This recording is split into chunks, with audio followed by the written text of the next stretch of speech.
Good morning guys, कैसे हैं आप लोग। चैप्टर 2 का वीडियो देख लिया कि नहीं? देख लिया। अभी चैप्टर 3 स्टार्ट करते हैं, क्लासिफिकेशन ऑफ पीरियोडिक टेबल। चलिए, तो आप लोगों को एक चार्ट देखा होगा, है कि नहीं? एक चार्ट देखा होगा जिसमें बहुत सारा एलिमेंट होता है, सभी एलिमेंट होता है, उसको बोलते हैं पीरियोडिक टेबल। तो वो पीरियोडिक टेबल जो है पहले नहीं था, किसी ना किसी ने तो बनाया होगा। हाँ, बहुत सारा साइंटिस्ट इस पीरियोडिक टेबल को बनाने में बहुत सारा ट्राई किया। तो वो सब हम लोग पढ़ेंगे एकदम पहले से कि कैसे कैसे इसका क्लासिफिकेशन हुआ। चलिए देखते हैं। सबसे पहले आता है डोब्रेनर। डोब्रेनर नाम का एक साइंटिस्ट था। उन्होंने क्या किया, उन्होंने बोला कि जो एलिमेंट्स है उनको तीन तीन के ग्रुप में बांटा जाए, तीन तीन के ग्रुप में बांटा जाए। और ये जो बांटा जाएगा उसका ऐसा क्राइटेरिया होगा कि जो पहला वाला होगा और जो थर्ड वाला होगा, उन दोनों का एटॉमिक मास जो होगा, एटॉमिक मास का एवरेज या फिर मीन क्या होगा, सेकेंड वाला का एटॉमिक वेट होगा। जैसे पहला ग्रुप आप देख सकते हैं, लिथियम, सोडियम और पोटेशियम। लिथियम का 7 एटॉमिक मास, पोटेशियम सोडियम का 23, पोटेशियम का 39। 7 + 39 डिवाइडेड बाई 2 अगर करेंगे तो 23 आता है, यानी कि इसका एवरेज क्या आ गया, बीच वाला का आ गया। सेम ऐसे ही कैल्शियम, स्ट्रोंशियम, बेरियम 40, 88, 137। 40 + 137 करने से 88.5 आता है, जो कि स्ट्रोंशियम के एटॉमिक मास का लगभग इक्वल है। तो फिर से क्लोरीन, ब्रोमीन और आयोडीन, यहाँ पे भी आपका क्लोरीन 35.5, ब्रोमीन 80 और आपका आयोडीन 127। 35.5 + 127 को ऐड किया और इसका एवरेज लिया गया तो क्या आया, 81.25, जो कि 80 के लगभग करीब है। इसका मतलब क्या समझ में आया कि ये जो तीन का ग्रुप में बांटा है डोब्रेनर ने एलिमेंट्स को, इसको बोलता है ट्राइड्स। ठीक है, इन ट्राइड्स के बीच वाला जो एलिमेंट है उसका atomic mass equal to the average of sum of atomic masses of the first and third one. ठीक है, ये है डोब्रेनर का। उसके बाद उन्होंने सब एलिमेंट को, उन्होंने उस टाइम में भी जो जो एलिमेंट था सब एलिमेंट को ऐसे ट्राइड के हिसाब से नहीं बांट पाए। ठीक है, सिर्फ कुछ ही एलिमेंट को बांट पाए जो हमने दिखाया यहाँ पे, उससे ज़्यादा एलिमेंट को नहीं बांट पाए, इसीलिए वो नहीं माना गया। ठीक है, ये उसका लिमिटेशन है। उसके बाद है न्यूलैंड लॉ ऑफ ऑक्टेव। ठीक है, अभी न्यूलैंड लॉ ऑफ ऑक्टेव क्या है? न्यूलैंड जो है, न्यूलैंड जो थे वो इंग्लैंड के एक साइंटिस्ट, केमिस्ट थे। वो बहुत ज़्यादा मतलब म्यूज़िक, उनका पैशन था म्यूज़िक। ठीक है, उनका पैशन था म्यूज़िक, तो वो म्यूज़िक के तरफ बहुत ज़्यादा पैशनेट थे और साथ में केमिस्ट भी थे। तो उन्होंने क्या किया, म्यूज़िक के बारे में सोच सोच के पीरियोडिक टेबल का क्या किया, क्लासिफिकेशन किया। कैसे आप देख सकते हैं, देखिए म्यूज़िक में हम लोग को पता है, इंडियन जो म्यूज़िक है इसमें क्या होता है, सा रे गा मा ऐसा करके होता है ना, पा धा नी सा। ठीक है ना, तो कितना होता है, 7 नोट होता है, सा रे गा मा पा धा नी, पा धा नी। नी के बाद फिर से क्या आता है, सा आता है ना, जो पहला वाला है वो 8th नंबर में आता है। तो कोई भी म्यूजिक जो है, पूरा वर्ल्ड का जितना भी म्यूजिक है उसमें यही होता है कि ज़्यादातर देखा जाता है कि जो पहला वाला नोट है, फर्स्ट नोट है, वो 7th नोट तक सब अलग अलग होता है, फिर से 8th नोट से रिपीट करना स्टार्ट होता है। तो उन्होंने क्या किया, उन्होंने भी एटॉमिक नंबर को, आपका एलिमेंट्स को ऐसे अरेंज किया। ये देखिए, hydrogen, lithium, beryllium, boron, carbon, nitrogen, oxygen, 1 2 3 4 5 6 7 elements को अरेंज किया। ऐसा किया कि 8 वाला जो एलिमेंट होगा उसका जो प्रॉपर्टी है वो पहले वाला के साथ क्या होगा, सिमिलर होगा। जो 9th वाला है उसका क्या होगा, सेकेंड वाला के साथ सिमिलर होगा। 10th वाला है उसका थर्ड वाला के साथ सिमिलर होगा। ऐसे करके उसने अरेंज किया, पर उसने हर एलिमेंट को क्लासिफाई नहीं कर पाया, सिर्फ कैल्शियम तक ही कर पाया।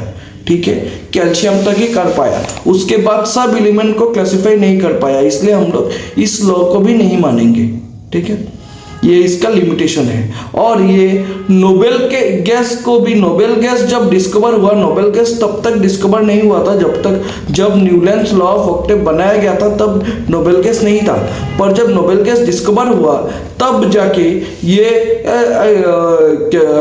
नोबेल गैस को इंक्लूड नहीं कर सका इस आपका क्या बोलता है, इस पीरियोडिक टेबल में, ठीक है, इसीलिए भी इसको नहीं माना जाता है। नेक्स्ट आता है मेंडेलीव पीरियोडिक टेबल। तो मेंडेलीव का पीरियोडिक टेबल ये मतलब परफेक्ट नहीं है बट नियर टू परफेक्ट है, ठीक है।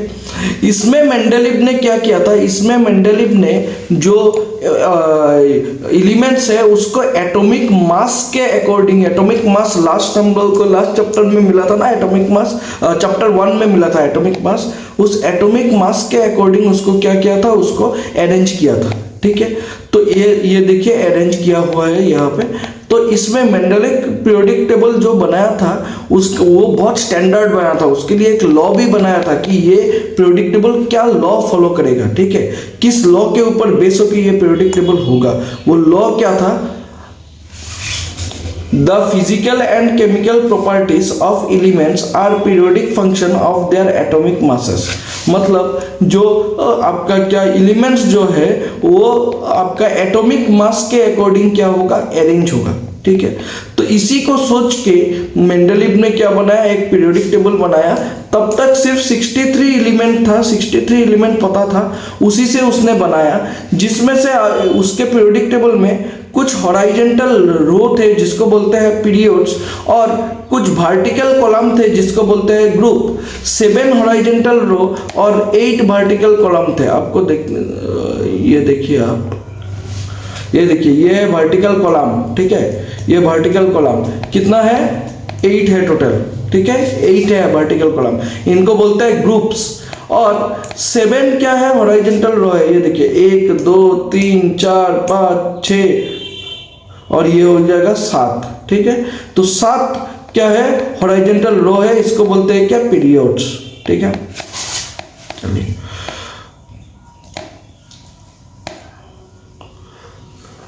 अभी इसमें क्या क्या चीज किया गया जो पहले 2 में नहीं किया गया था।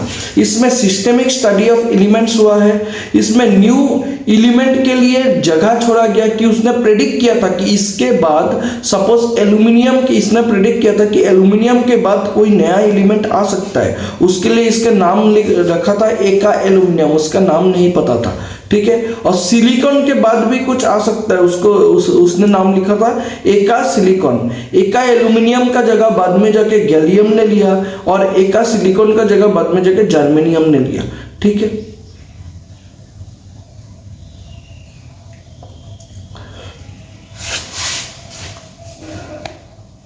अच्छा, और कुछ एलिमेंट्स का एटॉमिक मास का करेक्शन भी हुआ according to on the basis of their expected position and properties. तो चलिए इसको थोड़ा बहुत देख लेते हैं हम लोग। देखिए ये देखिए ये है, ठीक है, ये हाइड्रोजन है, lithium, beryllium, boron, carbon, nitrogen, oxygen, fluorine, ठीक है, ये सब है, सोडियम। तब तक नोबेल गैस नहीं था, ठीक है, ऐसा है। ये देखिए ये है गैलियम, एल्यूमिनियम के नीचे गैलियम, सिलिकॉन के नीचे जर्मेनियम, तो ये सब है, ठीक है। यहाँ पे जगह छोड़ा हुआ है, यहाँ पे जगह छोड़ा हुआ है, यहाँ पे जगह छोड़ा हुआ है, तो बहुत जगह पे जगह छोड़ा भी हुआ है। यहाँ पे भी जगह है, यहाँ पे भी जगह है, यहाँ पे भी जगह है ना।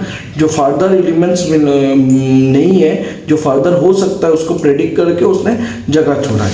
तो ये नियर टू परफेक्ट था पर परफेक्ट नहीं था। क्यों परफेक्ट नहीं था? कुछ तो इसमें क्या होगा, डिफेक्ट होगा। तो डिफेक्ट क्या है? Position of hydrogen, position of hydrogen में कॉन्फ्यूजन था। पोजीशन ऑफ आइसोटोप, आइसोटोप के पोजीशन नहीं था। आइसोटोप मतलब क्या? सेम एटॉमिक नंबर सेम है पर एटॉमिक मास सेम नहीं है, तो इसीलिए अलग अलग आपका एटॉमिक मास के अकॉर्डिंग अगर आप वो देंगे, अगर आप क्लासिफिकेशन करेंगे तो आइसोटोप को भी अलग अलग जगह देना पड़ेगा क्योंकि उसका एटॉमिक मास क्या है, अलग है, ठीक है। एनानोमस प्रॉपर्टीज मतलब एक्सेप्शनल प्रॉपर्टी है कुछ एलिमेंट का, उसको भी जस्टिफाई नहीं कर पाया। और पोजीशन ऑफ लेंथेनॉइड और एक्टिनॉइड, कुछ चीज है लेंथेनॉइड और एक्टिनॉइड, उसका पोजीशन के बारे में भी वो नहीं बता पाया, ठीक है। तो अभी देखिए कुछ ग्रुप ऑफ एलिमेंट है, लैंथेनॉइड बोलते हैं, एक्टिनॉइड बोलते हैं। अभी आ जाता है मॉडर्न पीरियोडिक टेबल में।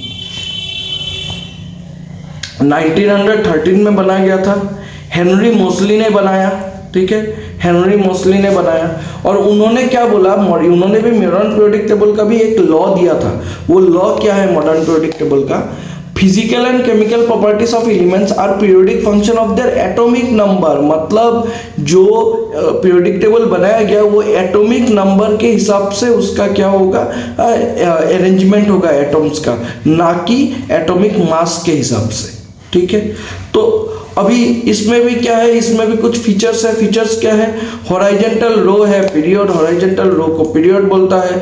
उसके बाद आपका क्या है, 1 to 1st to 7 पीरियड है। उसके बाद 18 वर्टिकल कॉलम है, ठीक है, वर्टिकल कॉलम है। तो हर एक कॉलम का हर एक ग्रुप है, ग्रुप 1, ग्रुप 2। तो ग्रुप 1 का नाम है एल्कली मेटल, ग्रुप 2 का नाम है एल्कली अर्थ मेटल, ग्रुप 16 का नाम है चैल्कोजेन, ठीक है, चैल्कोजेन। ग्रुप 17 का नाम है हेलोजन, ग्रुप 18 का नाम है नोबेल गैसेस, ठीक है। उसके बाद ये जो मॉडर्न पीरियोडिक टेबल है ये 4 ब्लॉक्स में भी डिवाइडेड है, S P D F, ठीक है। तो ये सब क्या होता है मैं अभी समझाता हूं आपको। ये देख लेते हैं, ये देखिए, ये है मॉडर्न पीरियोडिक टेबल, ठीक है। मॉडर्न पीरियोडिक टेबल में आप देख सकते हैं ग्रुप, ठीक है, ये जो लंबा लंबा है ये सब है जो है ग्रुप है, ठीक है। टोटल आपको 18 तक ग्रुप देखने को मिलेगा, 18, ठीक है। और पीरियड जो है, ये जो हॉराइजेंटल है इसको बोलते हैं पीरियड, हॉराइजेंटल रो जो है इसको बोलता है पीरियड। टोटल आपको 7 देखने को मिलेगा, ठीक है, टोटल आपको 7 देखने को मिलेगा। अभी यहाँ पे क्या है, यहाँ पे ये जो 2 ग्रुप है, ग्रुप 1 और ग्रुप 2, इसको बोलते हैं एस ब्लॉक। अभी S block, P block, D block, F block कहां से आया? आपको पता है ना, S subshell, P subshell, D subshell, F subshell. तो जिस भी एलिमेंट्स का लास्ट इलेक्ट्रॉन या फिर outer most electron S subshell में आता है उसको बोलते हैं एस ब्लॉक। पी सबशेल में अगर आएगा तो उसको बोलते हैं पी ब्लॉक, डी सबशेल में आएगा तो डी ब्लॉक, एफ सबशेल में आएगा तो एफ ब्लॉक। ये हो गया आपका एस ब्लॉक, ये रेड वाला हो गया आपका एस ब्लॉक, ठीक है। ये येलो वाला ग्रुप 3 to 12 ये क्या हो जाएगा, ये आपका हो जाएगा डी ब्लॉक, ठीक है। और ये ब्लू वाला होगा आपका पी ब्लॉक। और ये लास्ट में नीचे जो है पिंक वाला, सपोज पिंक कलर दे दिया यहाँ पे, ये वाला क्या है, एफ ब्लॉक, ठीक है। ये सब अलग अलग ब्लॉक है पीरियोडिक टेबल का। तो यहाँ पे आप देखेंगे अगर अरेंजमेंट जो दिया हुआ है हाइड्रोजन से लेके जो अरेंजमेंट किया गया हुआ है वो अकॉर्डिंग टू एटॉमिक नंबर किया गया है। हाइड्रोजन का एटॉमिक नंबर है 1 और हीलियम का है 2, लिथियम का 3, वैसे करके, ठीक है, एटॉमिक नंबर के हिसाब से ऐसा ऐसा करके जा रहा है, ठीक है। तो ये जो पीरियोडिक टेबल में जो एटॉम का जो स्टैंडर्ड फॉर्म पीरियोडिक टेबल का होता है उसमें जो एटॉम का डिस्क्रिप्शन होता है उसमें ऐसा होता है, ये आप देख सकते हैं। ये लेफ्ट साइड टॉप में आपको एटॉमिक नंबर दिखने को मिलेगा, यहाँ पे एटॉमिक वेट देखने को मिलेगा, ये जो है ये सिंबल है और ये क्या है उसका नाम है, ठीक है। नॉर्मली ऐसे ही देखने को मिलता है, कहीं कहीं पे साथ पे इलेक्ट्रॉनिक कॉन्फ़िगरेशन भी लिखा होता है। चलिए मॉडर्न पीरियोडिक टेबल हो गया। अभी आ जाते हैं हम लोग ये ब्लॉक्स में, ठीक है। S block element,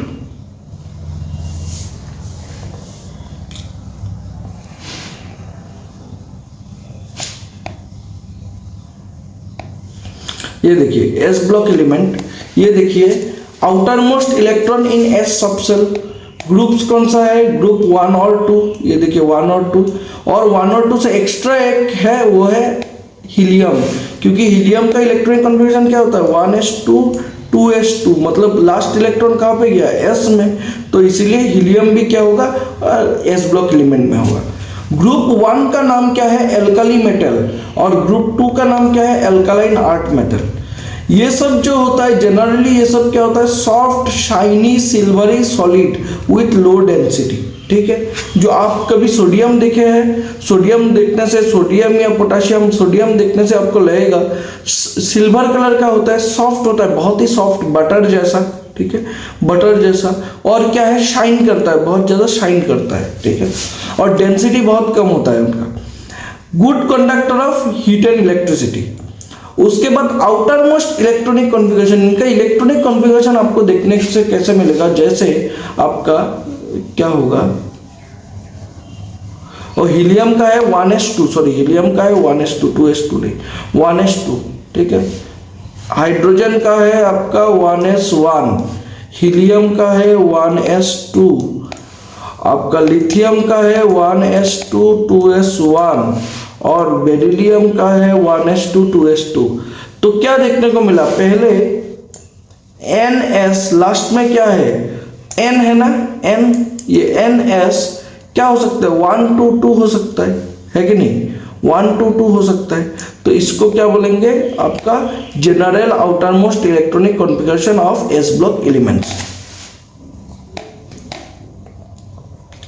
next P block elements. P block elements में same outer most electron P subshell में जाता है, ग्रुप होता है 13 to 18, ये वाला होता है। इसमें मेटल, नॉन मेटल और मेटेलॉइड्स है, कुछ यहाँ पे मेटेलॉइड्स है, ये सब, ये बोरॉन, सिलिकॉन, अमोनियम, आर्सेनिक, ये सब क्या है, ये सब है आपका मेटेलॉइड्स। और इसके ऊपर का जो है ये है नॉन मेटल, नॉन मेटल, और नीचे का जो है ये सब है मेटल, और बीच का जो है ये है मेटेलॉइड्स। मेटेलॉइड्स मतलब मेटल और नॉन मेटल दोनों का ही प्रॉपर्टी दिखाता है, ठीक है। तो इसमें क्या है, मेटल, नॉन मेटल, मेटेलॉइड सभी है। और इसका आउटर मोस्ट कॉन्फ़िगरेशन क्या है, NH2 NP 1 to 6, किसी का NP1 भी हो सकता है, 2 भी हो सकता है, 3 भी हो सकता है, 6 तक हो सकता है, ठीक है। नेक्स्ट है D block elements. D block elements में ये देखिए पी ब्लॉक एलिमेंट्स का अच्छे से देख लीजिए, इसका डिटेल्स है थोड़ा, ठीक है। ये देखिए ये सब क्या है, मेटेलॉइड्स है, boron, silicon, germanium, astatine, arsenic, tellurium, arsenic, antimony, tellurium, astatine, ठीक है। Boron, silicon, germanium, arsenic, antimony, tellurium, astatine, ये सब क्या है, मेटेलॉइड है। इसके ऊपर का है नॉन मेटल, इसके नीचे का है क्या, मेटल्स, ठीक है। नेक्स्ट आपका D block element, outer most electron D subshell में, ग्रुप 3 to 12, थोड़ा पहले भी समझाया गया था। ये सब ज्यादातर मेटल्स होता है और कलर्ड आयंस दिखाता है, ठीक है, कलर्ड आयंस दिखाता है। इसका आउटर मोस्ट इलेक्ट्रॉनिक कॉन्फ़िगरेशन होगा NH2 N-1 D1 to 10। जैसे आप स्कैंडियम का पकड़ लीजिए, स्कैंडियम का क्या होता है, AR, आप इलेक्ट्रॉनिक कॉन्फ़िगरेशन क्या लिखेंगे, AR, तो आपका होगा 3s2, नहीं 4s2 3d1, ऐसा हुआ कि नहीं। और जिंक का पकड़ लीजिए, क्या होगा, जिंक का होगा AR 4s2 3d10, है कि नहीं। तो D का कितना हुआ, 1 से 10 तक।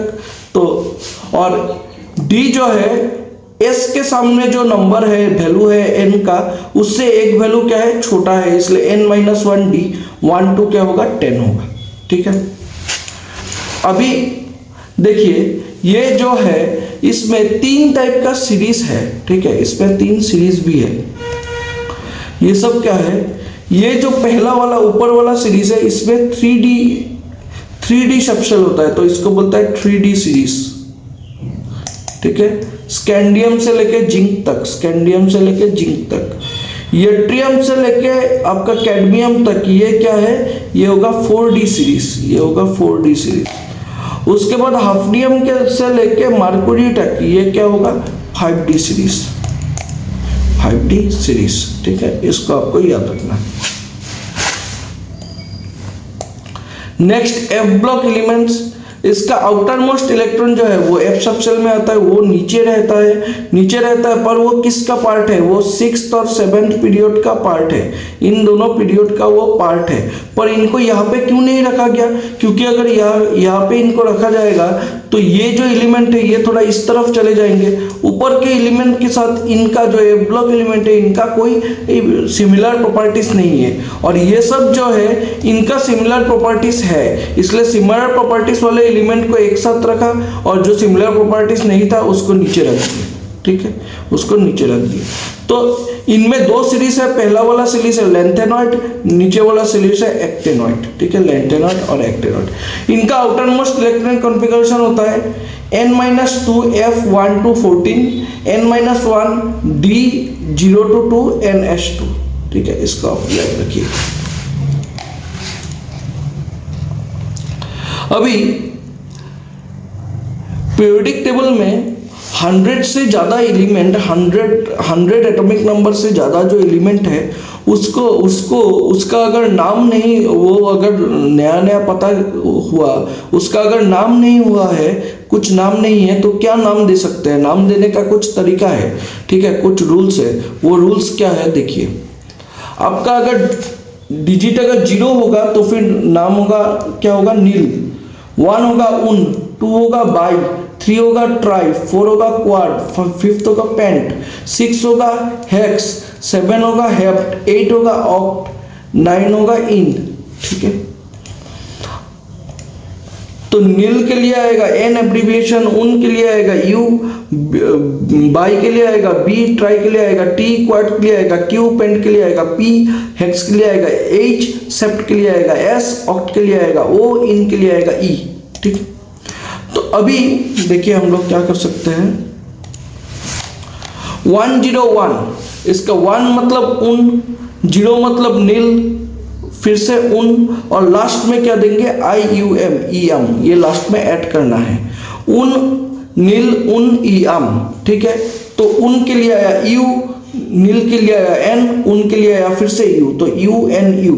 ठीक है, इसका अभी नाम पता चला है, पहले नाम नहीं पता था, अभी पता चला है, मेंडेलेवियम MD। ठीक है, इसका सिंबल है।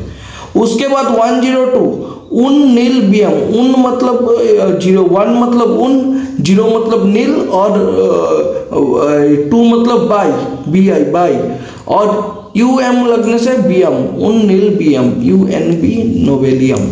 ठीक है, ऐसे करके सबका ऐसे ही है। आप लोग एक बार इसको देख लीजिएगा, लगने से आप लोग स्क्रीनशॉट मार के भी रख सकते हैं।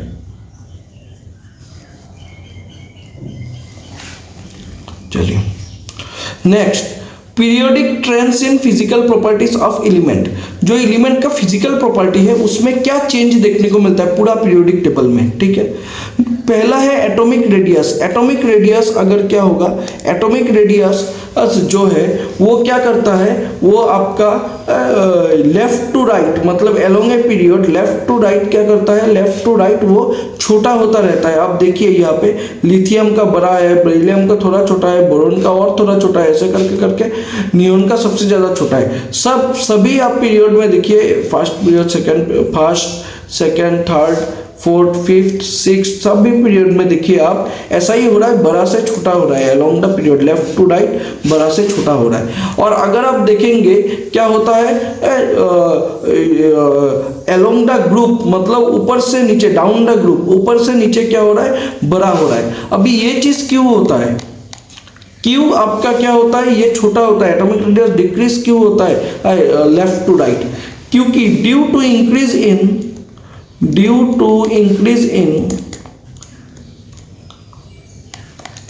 इन इफेक्टिव न्यूक्लियर चार्ज, मतलब जेड इफेक्टिव। ठीक है, जेड इफेक्टिव के इंक्रीज होने के कारण, जेड इफेक्टिव मतलब क्या है, जो न्यूक्लियस का चार्ज है, न्यूक्लियस में क्या होता है, प्रोटॉन और न्यूट्रॉन। तो न्यूक्लियस का चार्ज मतलब क्या, प्रोटॉन का चार्ज, न्यूट्रॉन का तो कोई चार्ज ही नहीं होता है। तो प्रोटॉन का जितना ज्यादा चार्ज होगा उतना ही ज्यादा वो क्या करेगा, इलेक्ट्रॉन को खींचेगा। तो लेफ्ट टू राइट जाते जाते प्रोटॉन का जो चार्ज है वो बढ़ जाता है, मतलब इफेक्टिव न्यूक्लियर चार्ज वो बढ़ जाता है, क्योंकि ज्यादा प्रोटॉन होता है ना, तो ज्यादा प्रोटॉन होता है तो वो चार्ज बढ़ जाता है। वो चार्ज बढ़ने के कारण कारण बाहर का इलेक्ट्रॉन को वो ज़्यादा खींचता है, बाहर का इलेक्ट्रॉन को ज़्यादा खींचेगा तो साइज क्या हो जाएगा, छोटा हो जाएगा, ठीक है। पर डाउन द ग्रुप का केस अलग है। डाउन द ग्रुप क्या होता है, down the group number of shell बढ़ जाता है, along a period same number of shell है, शेल चेंज नहीं होगा, पर डाउन द ग्रुप शेल बढ़ जाता है, शेल बढ़ जाता है तो साइज तो बढ़ेगा ही, ठीक है। उसके बाद आयनाइजेशन एंथैल्पी, ठीक है। आयनाइजेशन एंथैल्पी एक क्या है, एक एटॉम है, देखिए सपोज ये है, ठीक है। इसमें बहुत सारा इलेक्ट्रॉन है, सबसे बाहर वाला इलेक्ट्रॉन ये वाला है, ठीक है, ये वाला इलेक्ट्रॉन है। इसको निकालने के लिए जो एनर्जी चाहिए, इसको निकालने के लिए जो एनर्जी चाहिए, उस एनर्जी को क्या बोलता है, आयनाइजेशन एंथैल्पी।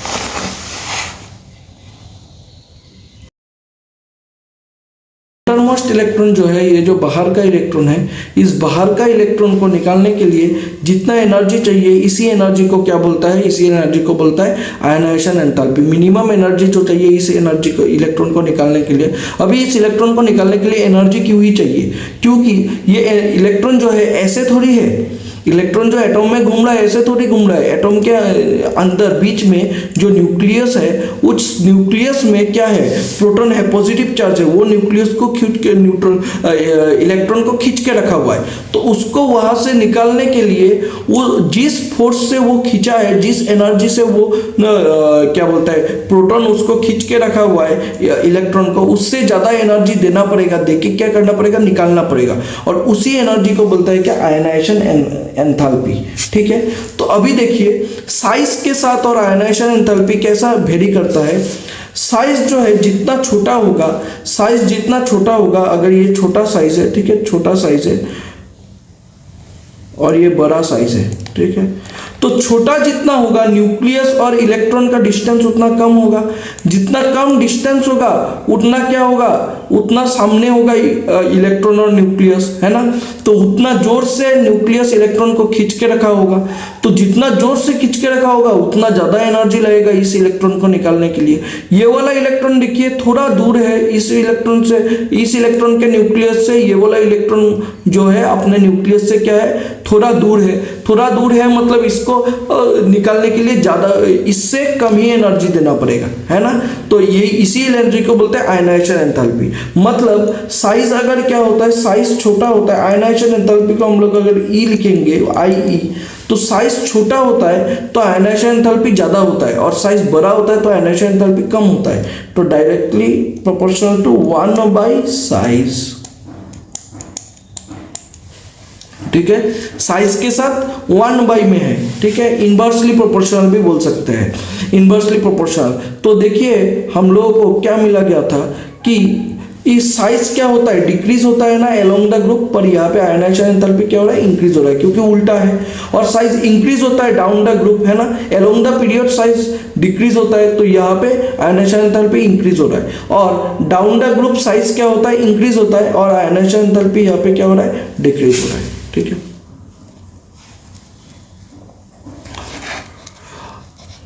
अभी आता है इलेक्ट्रॉन गेन एंथैल्पी पे। इलेक्ट्रॉन गेन एंथैल्पी मतलब देखिए कोई भी एक उसको, कोई भी एक आयन को या एटॉम को, कोई भी एक एटॉम को जब इलेक्ट्रॉन लेना पड़ता है, इलेक्ट्रॉन जब वो एक्सेप्ट करता है, सपोज A+E, तो वो क्या बन गया, A-, ठीक है। वो जो इलेक्ट्रॉन एक्सेप्ट किया है तब उससे कुछ एनर्जी निकलेगा, ठीक है, कुछ एनर्जी निकलेगा, रिलीज करेगा। उस एनर्जी को क्या बोलते हैं, इलेक्ट्रॉन गेन एंथैल्पी या फिर इलेक्ट्रॉन एफिनिटी, ठीक है, इलेक्ट्रॉन गेन एंथैल्पी या फिर इलेक्ट्रॉन एफिनिटी। तो electron gain enthalpy along the period क्या होता है, मोर नेगेटिव होता है, मतलब ज्यादा नेगेटिव होता है। ज्यादा नेगेटिव मतलब क्या, डिक्रीज हो रहा है ना, तो डिक्रीज हो रहा है, ठीक है। और आपका क्या होता है, डाउन द ग्रुप क्या होता है, लेस नेगेटिव होता है, मतलब क्या होता है, इंक्रीज होता है, ठीक है। अभी नेगेटिव क्यों हो रहा है, इसका वैल्यू हमेशा नेगेटिव ही रहता है। क्यों नेगेटिव रहता है, क्योंकि एनर्जी निकल रहा है। किसी चीज से अगर एनर्जी निकलेगा तो उसको हम लोग डिनोट कैसे करेंगे, एनर्जी के पहले माइनस चार्ज देके। तो ये जो लेफ्ट टू राइट है along the period, left to right है, ठीक है, लेफ्ट टू राइट है। लेफ्ट वाला सपोज पकड़ लेते हैं लिथियम और यहाँ पे पकड़ लेते हैं नियॉन, ठीक है। लेफ्ट वाला जो है उसका आयनाइजेशन एनर्जी जितना होगा, सपोज उसका आयनाइजेशन एनर्जी -5, तो राइट वाला का होगा -100, ठीक है, कितना होगा -100। और हमको पता है, हमें पता है कि +5 से +100 ज्यादा होता है, पर -5 से -100 क्या होता है, कम होता है। इसलिए क्या बोला है, electron gain enthalpy decreases. Same अगर हम लोग ग्रुप वाइज देखेंगे तो देखिए हाइड्रोजन है और लास्ट में यहाँ पे लिख लेते हैं फ्रांसियम, फर्स्ट ग्रुप का, ठीक है, फ्रांसियम लिख लेते हैं। हाइड्रोजन है और फ्रांसियम, हाइड्रोजन का सपोज है 1, ठीक है, 1 या 2 लिख लीजिए, 2, हाँ 2 इसका क्या है, इलेक्ट्रॉन गेन एंथैल्पी है -2। और तो फ्रांसियम का या हाइड्रोजन का है -20, ठीक है, सपोज हाइड्रोजन का है -20, तो फ्रांसियम का क्या होगा, -5 होगा, -5 होगा। वैल्यू क्या होगा, 20 से +5 क्या होता है, डिक्रीज होता है, प्लस -20 से -5 क्या हो रहा है, इंक्रीज हो रहा है, मतलब इलेक्ट्रॉन गेन एंथैल्पी क्या होगा, इंक्रीज होगा, ठीक है।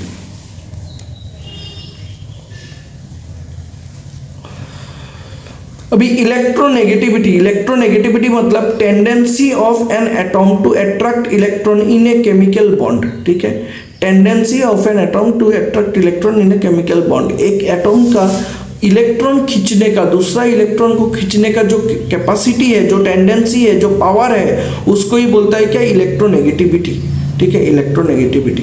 अभी इलेक्ट्रोनेगेटिविटी जो है वो किसके साथ डिपेंड करता है, इलेक्ट्रोनेगेटिविटी डिपेंड करता है आपका साइज के साथ, डायरेक्टली प्रोपोर्शनल है साइज के साथ। इलेक्ट्रोनेगेटिविटी डायरेक्टली प्रोपोर्शनल है साइज के साथ, ठीक है, डायरेक्टली प्रोपोर्शनल है साइज के साथ। इसीलिए क्या होगा, अलोंग द पीरियड इलेक्ट्रोनेगेटिव, एक मिनट, हाँ नहीं, इनवर्सली प्रोपोर्शनल है साइज के साथ, सॉरी, इलेक्ट्रोनेगेटिविटी इनवर्सली प्रोपोर्शनल है साइज के साथ। क्या है, इनवर्सली प्रोपोर्शनल है, क्यों, क्योंकि देखिए साइज जब छोटा होता है, साइज ये है लिथियम का और ये है किसका, फ्लोरीन का, ठीक है, साइज जब छोटा होता है तब क्या होता है, न्यूक्लियस से बाहर का अगर इलेक्ट्रॉन होगा, एक्स्ट्रा इलेक्ट्रॉन होगा, तो कहाँ पे रहेगा, बॉर्डर में ही रहेगा, है ना। न्यूक्लियस से बॉर्डर क्या होगा, पास होगा कि नहीं, एटॉम का जो बॉर्डर होगा वो पास होगा, तो बॉर्डर के आसपास का इलेक्ट्रॉन को जोर से खींच पाएगा। पर अगर साइज ज्यादा है तो बॉर्डर के पास का इलेक्ट्रॉन को उतना जोर से नहीं खींच पाएगा, क्योंकि न्यूक्लियस तो बहुत ज्यादा अंदर है, पर वहां पे तो क्या साइज छोटा होने से तो ज्यादा अंदर नहीं है ना। तो इसीलिए साइज अगर कम होता है तो इलेक्ट्रोनेगेटिविटी ज्यादा होगा, और साइज अगर ज्यादा होगा तो इलेक्ट्रोनेगेटिविटी कम होगा, मतलब लेफ्ट टू राइट इलेक्ट्रोनेगेटिविटी क्या होगा, इंक्रीज होगा, इलेक्ट्रोनेगेटिविटी इंक्रीजेस, ठीक है, और डाउन द ग्रुप क्या होगा, इलेक्ट्रोनेगेटिविटी डिक्रीजेस, ठीक है।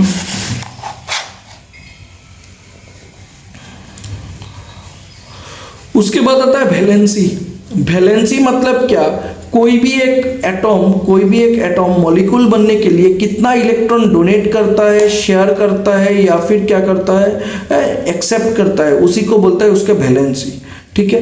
वैलेंसी के बारे में आपको 9-10 में भी मिला होगा, क्लास 9-10 में भी मिला होगा, जैसे कि हाइड्रोजन का वैलेंसी है 1, हीलियम का है 0, ठीक है, लिथियम का है 1, ऐसे करके सभी का वैलेंसी दिया हुआ है 20 तक। ये आपको जानना है, ये टेबल आप लर्न कर लीजिएगा अच्छे से, अभी स्क्रीनशॉट मार लीजिए इसका।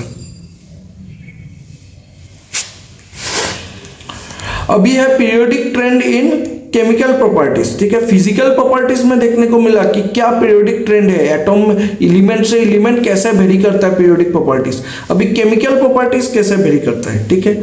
Melting and boiling point increases across a period, melting and boiling point क्या होता है, इंक्रीज करता है पीरियड से, और decreases down a group, down the group क्या होता है, डिक्रीज होता है। Oxidation state increases from left to right, मतलब along a period, across a period, and it decreases down a group, down a group क्या होता है, डिक्रीज होता है, दोनों ही सेम है।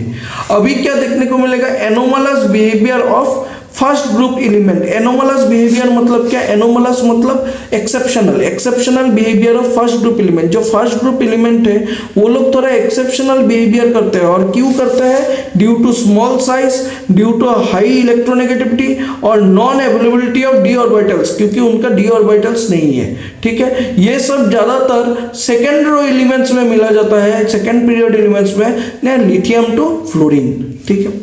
उसके बाद डायगोनल रिलेशनशिप, कुछ एलिमेंट्स है जो डायगोनली मतलब ऐसे डायगोनली दूसरा एलिमेंट के साथ थोड़ा प्रॉपर्टी सिमिलर रखता है, जैसे कि लिथियम मैग्नीशियम के साथ, बेरिलियम एल्यूमिनियम के साथ, बोरॉन सिलिकॉन के साथ, कार्बन फास्फोरस के साथ। इनका क्या है, इनका आपका प्रॉपर्टी सिमिलर है। प्रॉपर्टी सिमिलर मतलब डायगोनल रिलेशनशिप है उनका, ठीक है, डायगोनल रिलेशनशिप है, इसी को हम लोग बोलते हैं। ये भी आप याद करके रखिएगा।